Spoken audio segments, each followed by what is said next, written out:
A grandmother was close to getting out of a bad relationship when this happened. It was a sunny day in Georgia, the kind of morning where the air feels full of promise. Samantha Bozeman should have been thinking about her future, about new beginnings, about closing old chapters. But instead, the day would spiral into something no one could have predicted, a nightmare that would forever change the lives of those who loved her. Samantha was just 29 years old. She was vibrant, beautiful, and full of life. Her friends would tell you she had a smile that could light up a room, and a determination that made her unstoppable. But she was also a young woman carrying the quiet weight of a relationship that had turned toxic, a relationship she was finally ready to leave behind for good. For 4 years, Samantha had been with Maxwell Williamson. To outsiders, they might have looked like any couple, but behind closed doors, there were fractures, moments of fear and tension that Samantha had kept mostly to herself. She had finally decided enough was enough. She wanted to close that door, literally and figuratively, and reclaim her life. But anyone who has experienced an abusive or controlling relationship knows. Leaving is often the most dangerous time. It's the moment when the other person feels their control slipping away, and sometimes, they'll go to desperate, violent lengths to pull you back in. For Samantha, that truth would play out in the most heartbreaking way. On that fateful day, Samantha tried to stand firm to keep that door and her boundaries shut. But Maxwell was not ready to let go. He came to her home, bringing with him anger, obsession, and a refusal to accept that she was done. The events that unfolded next were as senseless as they were devastating. In just moments, Samantha's life, so full of dreams, laughter, and plans, was stolen. And her loved ones were left grappling with the unbearable reality that she was gone.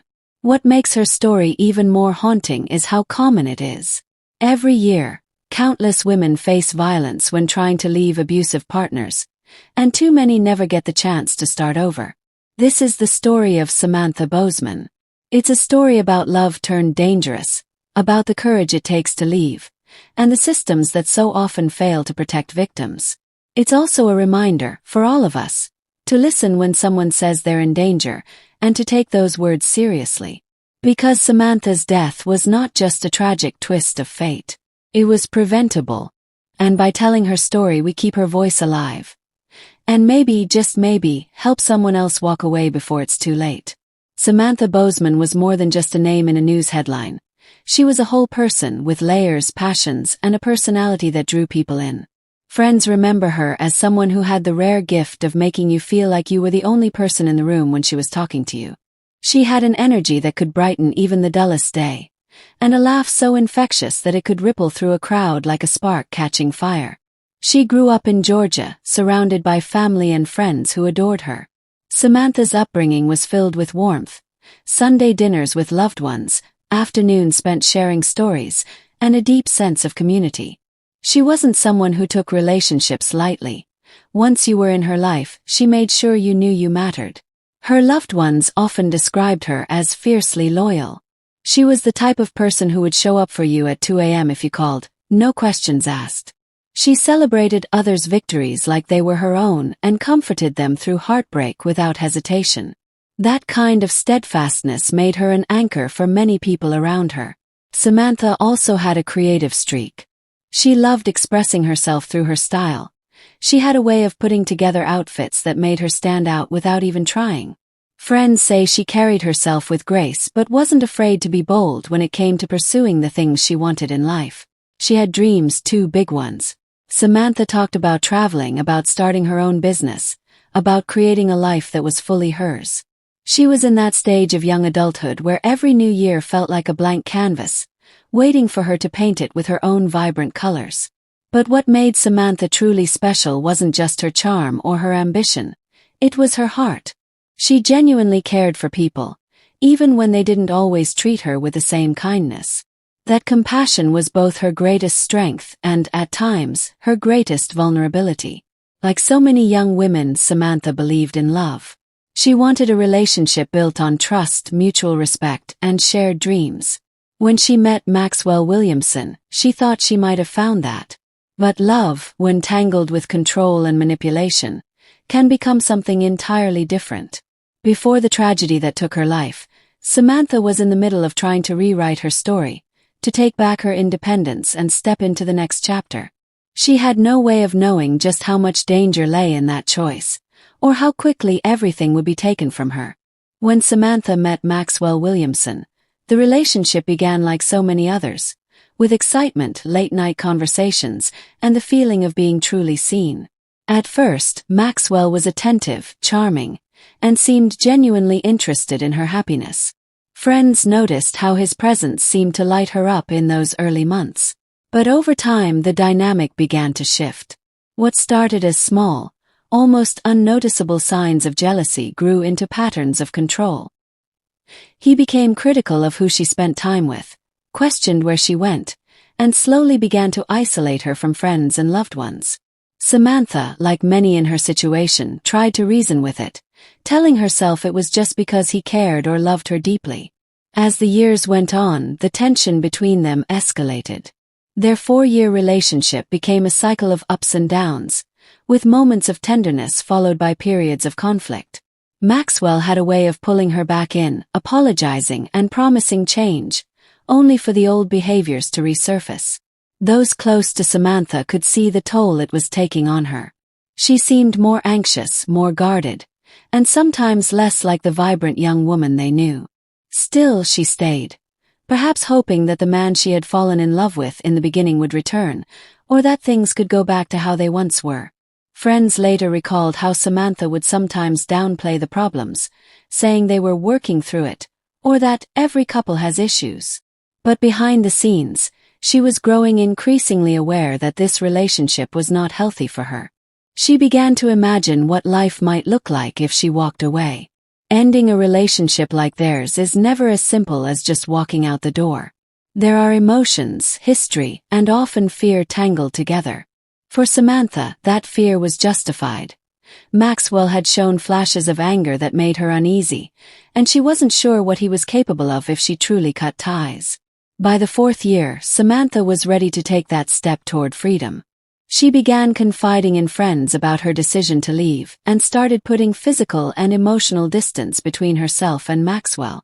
She was trying to reclaim her life, but she also knew that leaving someone controlling can be one of the most dangerous moments in a relationship. She couldn't have known that the very choice to break free would set into motion the events that would lead to her final day. Was close to getting out of a bad relationship when this happened.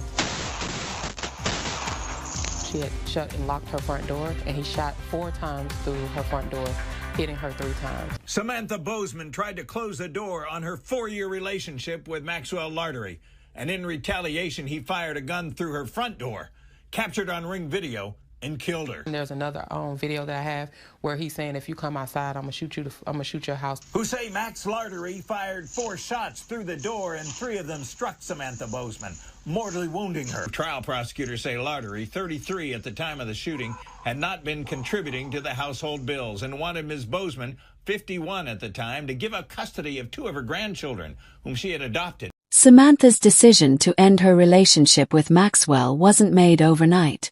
It was the result of countless nights of reflection, whispered conversations with friends, and the heavy realization that love should never feel like fear. She had spent 4 years trying to make things work, but now she was ready to say the words she had rehearsed in her mind. "I'm done." The days leading up to the breakup were tense. Maxwell could sense a shift in her energy, the subtle pulling away, the guarded responses, the way she avoided making future plans. For people like him, control was everything, and the thought of losing her was not something he could accept easily. On that fateful day, Samantha finally confronted him. She stood in her own space, her heart pounding but her voice steady. She told Maxwell that the relationship was over, that she wanted to move forward with her life, and that it was time for both of them to go their separate ways. But Maxwell didn't take her words as a closing chapter. Instead, he saw them as a challenge, a threat to the control he had maintained for years. The conversation quickly shifted from calm to confrontational, his anger breaking through the surface. He pushed back emotionally, making promises, then turning to guilt, then to intimidation, a familiar cycle she had seen before. Samantha stood firm. She repeated that she was done, refusing to let his words sway her this time. It was her moment of courage, of choosing herself over the relationship that had drained her for so long. It was a choice born from love for her own future and the belief that she deserved safety and peace. But for Maxwell, this was more than just rejection. It was a loss of control, a blow to his pride, and he couldn't let go. His emotions spiraled into a dangerous place, one where anger and obsession can quickly turn into something deadly. As the hours passed, the tension between them reached a boiling point. Samantha likely believed that speaking her truth and setting boundaries would be the hardest part, but she was standing at the edge of something far darker, a moment where a decision to walk away could become a trigger for violence. In telling Maxwell "I'm done," Samantha was not only ending a chapter of her life, she was unknowingly stepping into the most dangerous chapter yet. It was supposed to be just another evening, but instead Samantha's final moments unfolded in the unblinking eye of her own Ring doorbell camera. The video begins with her at the doorway, standing between the safety of her home and the man she had just told was no longer welcome in her life. Her posture was guarded, her hand gripping the door, a silent barrier against what she feared might happen. Maxwell was outside, his voice low at first, trying once more to get inside, to talk, to convince. But when Samantha didn't yield, his tone shifted. The desperation in his words sharpened into rage. The camera caught every second. His movements, his pacing, the way he stepped forward with a determination that made the air thick with danger. Samantha tried to close the door, a simple act of self-protection, but in those moments everything changed.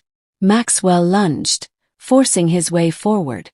The sound of the struggle carried through the microphone. Her voice raised, the thud of movement, the chaos spilling into what should have been her sanctuary. And then came the violence. Swift, brutal, and unrelenting. The camera didn't turn away. It captured every motion, every sound. It bore silent witness to a moment that should never have happened, a moment where the man she once loved became her killer. Neighbors later described hearing the commotion, the raised voices, the unmistakable noise of a fight. Some rushed to their windows, others froze in uncertainty, not yet realizing that what they were hearing was the end of Samantha's life. For investigators, the footage would later serve as chilling evidence, but for her family, it was a haunting record of her last moments, a permanent reminder of the danger she had been living with and the price she paid for finally saying, "Enough." In those final frames, Samantha's courage to stand up for herself is undeniable. Even in the face of his rage, she fought to close that door, to protect herself, to reclaim her space, to end the cycle. But the door didn't close in time. And with it, the possibility of her future was stolen, right there on her doorstep, in plain view of the camera she had installed for safety. In the hours after Samantha's murder, Maxwell didn't disappear into the shadows like some fugitives do. Instead, he crafted a plan, one that he believed would keep him above suspicion.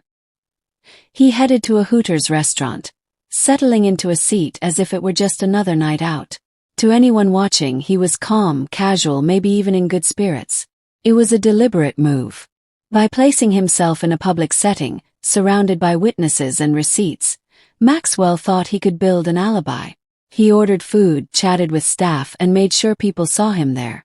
Every laugh, every sip of his drink, was part of the performance. He wanted to rewrite the timeline, to make it seem impossible for him to have been at Samantha's home when the violence erupted. But what he didn't know was that the truth had already been caught on camera. The Ring footage, time-stamped and clear, placed him at the scene in those crucial moments. His time at Hooters, no matter how convincing, couldn't erase the digital evidence. It was a lie wrapped in chicken wings and beer. When investigators began piecing together the events of that night, the story didn't add up. The drive time, the gaps between his appearance at the restaurant, and the footage from Samantha's home painted a damning picture. The more they dug, the more his so-called alibi unraveled. For Samantha's loved ones, hearing that he had gone to enjoy a meal right after taking her life was almost unbearable. It wasn't just the brutality of the murder, it was the coldness of what followed. While they were still trying to reach her phone, praying she would answer, He was sitting under neon lights, smiling over a plate of food.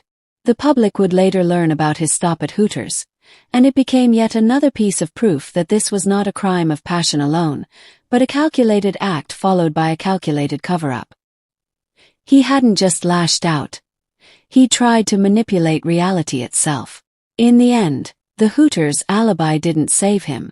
Instead, it revealed even more about his mindset. A man willing to take a life, and then sit in plain sight as if nothing had happened, believing he could outsmart everyone, even the truth. From the moment Samantha's body was discovered, investigators treated the case with urgency and precision. The Ring doorbell footage was their first critical lead, capturing not only the moments leading up to her death, but also the unmistakable figure of Maxwell Brewer at her doorstep. It was hard evidence, something far more reliable than witness memory or speculation. Detectives began piecing together Samantha's final hours. They spoke to neighbors, gathered surveillance from nearby homes, and examined phone records. Every clue seemed to point in one direction, toward Maxwell. The carefully constructed Hooters alibi crumbled quickly under scrutiny, as timestamps from the restaurant failed to cover the crucial moments of the murder. Digital forensics played a huge role. Investigators retrieved deleted messages, tracked Maxwell's movements through GPS data, and compared them to the footage. The timeline that emerged was airtight. It showed a man arriving at Samantha's home, committing an act of violence, and then attempting to stage his innocence in plain view. When police confronted Maxwell with the evidence, there was no room for denial. He was arrested and charged with Samantha's murder. For Samantha's family, the arrest was bittersweet. It meant that justice was in motion, but it didn't erase the agony of her absence. The trial became a place where all the pieces of the case were laid bare. Jurors saw the Ring footage, heard the frantic calls from Samantha's neighbors, and listened to testimony from forensic experts. The prosecution painted a picture of a man unwilling to accept rejection, one whose possessiveness had turned deadly. Maxwell's defense tried to poke holes in the timeline, but the evidence was overwhelming. Every attempt to shift blame or create doubt was countered with solid, documented facts. The jury didn't have to rely on guesswork. The truth was visible, audible, and undeniable. After deliberations, the verdict came: guilty. Maxwell Brewer was convicted of Samantha's murder. The weight of that word, guilty, carried a sense of relief for those who loved Samantha. It couldn't bring her back, but it affirmed that her life mattered and that her killer would face consequences. For the community, the conviction was a reminder that while justice can feel slow, it can be served. And for Samantha's family, it marked the end of one painful chapter, even as they began the lifelong journey of healing. In the days following the trial, the air in Samantha's hometown felt heavy. Friends and family gathered not just to mourn her absence, but to speak her name out loud, to make sure her story was more than the violence that ended her life. They shared memories that painted her as she truly was: warm, resilient, and endlessly giving. Her mother remembered the way Samantha's laugh could fill an entire room, how it had a way of making even strangers feel like old friends. She loved deeply, she said, her voice trembling, and she deserved to be loved in return without fear. Close friends spoke about Samantha's fierce loyalty. If she cared for you, she was all in, checking in when you were quiet, celebrating your wins as if they were her own, and offering help before you even knew how to ask for it. That spirit of generosity had touched more people than anyone realized until they began to speak. Even casual acquaintances stepped forward to share moments that stayed with them. The neighbor who recalled Samantha bringing soup when they were sick, the coworker who remembered her staying late to help clean up after a long shift, the barista who said she never left without asking how their day was going. It became clear that Samantha's kindness had been a constant, quiet force in the lives of many.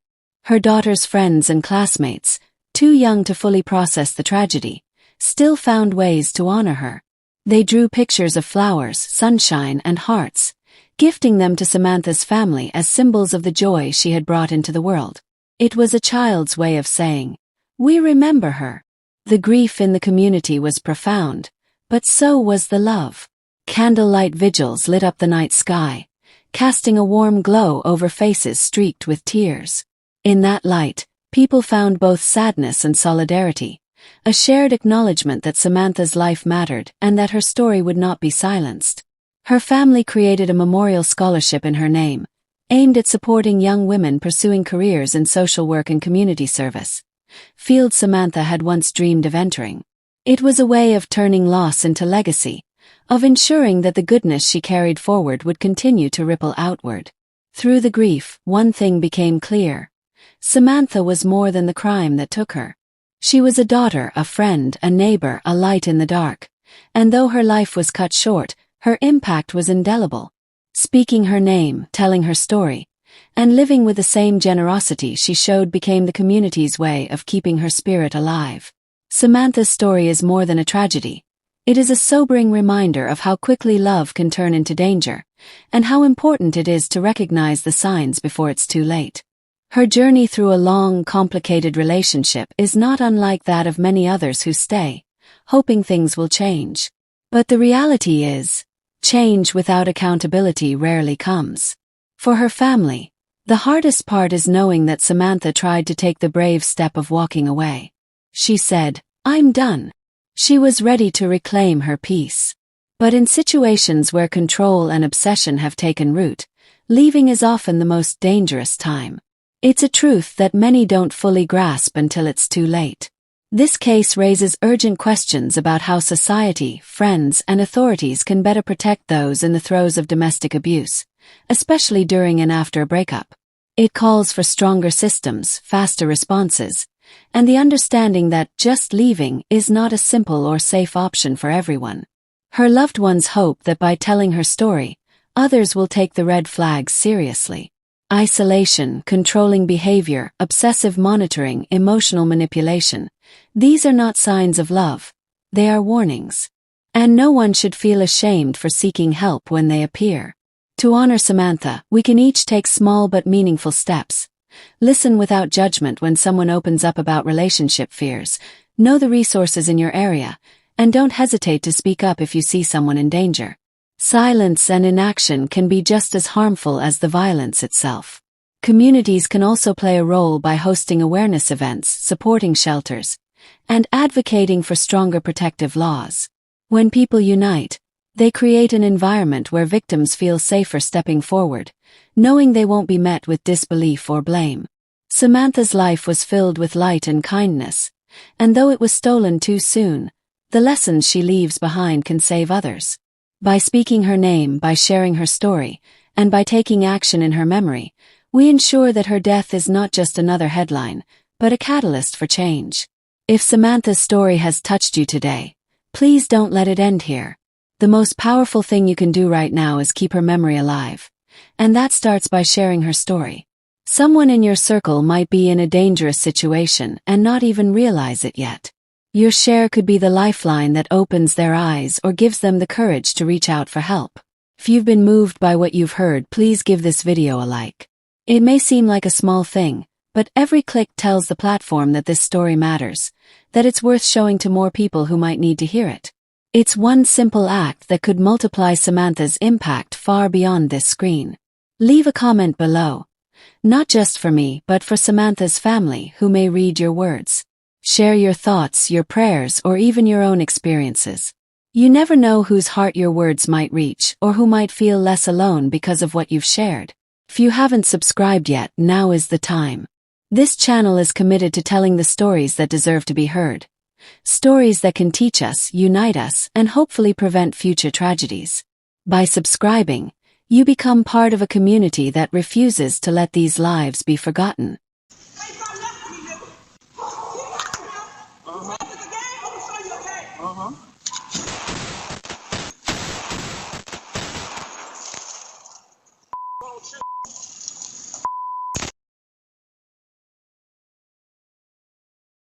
A family now has justice after their loved one was shot and killed by an abusive boyfriend. Good evening, I'm George Estevez. Glad you're here with us. I'm Linda Stouffer. This is video of that shooting. The victim was inside her home when her boyfriend of 4 years fired through the door, killing her. Channel 2 investigative reporter Mark Winnie is live at the Fulton County DA's Domestic Violence Division. Mark, you found out how the killer tried to cover his tracks. Yeah, Cassie Hall, the lead prosecutor on the case, says domestic abuse can take many forms. Part of the reason the Fulton County DA's office has an entire division devoted to domestic violence, and in this case, there is economic abuse, but then physical violence, murder. I just was broken, completely broken, shattered.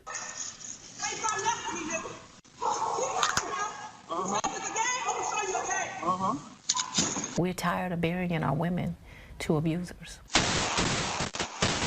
I break down and cry every single day.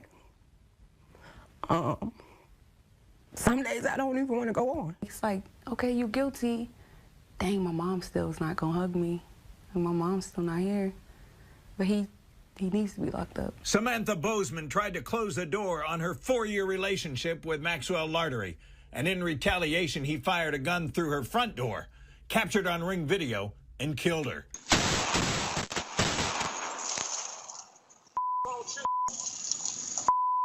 Say Fulton County Chief Senior Assistant District Attorneys Cassie Hall and Christina Robinson. And there's another video that I have where he's saying, if you come outside, I'm gonna shoot you. I'm gonna shoot your house. Who say Max Lartery fired 4 shots through the door, and 3 of them struck Samantha Bozeman, mortally wounding her. Is there a lesson for others in troubled relationships? I would say yes. I would say knowing enough is enough. Ms. Hall and Ms. Robinson say earlier this month a jury convicted Lartery of murder and more. And Senior Judge David Emerson sentenced him to life in prison with the possibility of parole, plus 5 years, plus 10 years probation if he ever made parole. She's just a beautiful spirit, just happy, joyful. She'll get on you if she had to, but she was just a happy, helping person. The 2 trial prosecutors say Lartery, 33 at the time of the shooting, had not been contributing to the household bills and wanted Ms. Bozeman, 51 at the time, to give up custody of 2 of her grandchildren, whom she had adopted. Zipporah Ferguson says shortly before the shooting, her mom came to Ms. Ferguson's job crying. She was like, I'm done with him, and everything like that. Prosecutors say Atlanta police, alerted by neighbors who heard gunshots earlier in the day and had not been able to reach Ms. Bozeman on her phone for hours, arrived to find shattered glass and shell casings.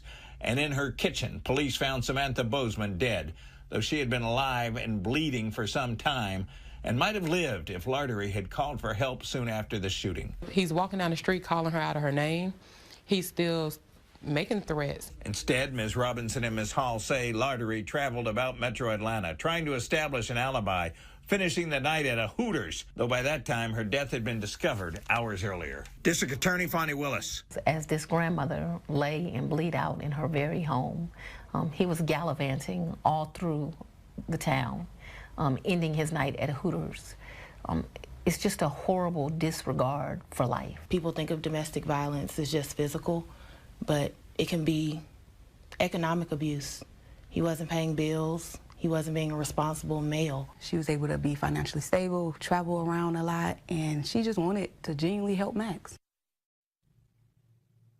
Now, spokesman said the Fulton County Public Defender's Office represented Mr. Lartery, though we must decline additional comments as a motion for a new trial has been filed. We use imagery obtained through the Fulton County District Attorney's Office and the family for this story. Reporting live at the Domestic Violence Division for the DA's office, Mark Winnie.